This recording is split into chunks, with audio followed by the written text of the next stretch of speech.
อาหารเที่ยงเด้อพ่อแม่พี่น้องอันนี้เป็นหัวใจไก่แล้วก็ตับไก่เนาะซื้อมาแต่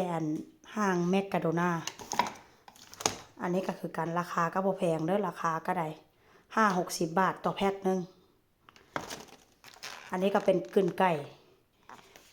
นี่ก็ราคาค่อนข้างจะแพงได้พี่น้องกึ่นไก่นี่ก็ได้แล้วก็อันนี้ก็เป็นเนื้อหมูติดมันที่ว่าค่อยเคยลงคลิปไปเนาะค่อยเคยลงคลิปไปส่วนใหญ่ค่อยจะซื้อมาแล้วก็เอามาปิ้งย่างมันจะบนเหนียวแล้วก็บนหยาบกินนี่แซ่บพี่น้องถ้าทอดนี่อยากหยาบหน่อยนึงแต่ถ้าปิ้งแต่ถ้าปิ้งนี่แซ่บเพราะว่ามันมีเนื้อติดมันจะไม่ค่อยหยาบไปไหนถ้าปิ้งนี่ได้แล้วก็จะกินข้าวเหนียวพี่น้องเอ้ยได้ข้าวเหนียวมานี่แช่ไว้เรียบร้อยแล้วก็จะนึ่งข้าวเหนียวกินได้มื้อนี้ได้มาเด้อผู้ใดจะกินอาหารสวยน้ำข้อยนะมาเด้อมากินน้ำกัน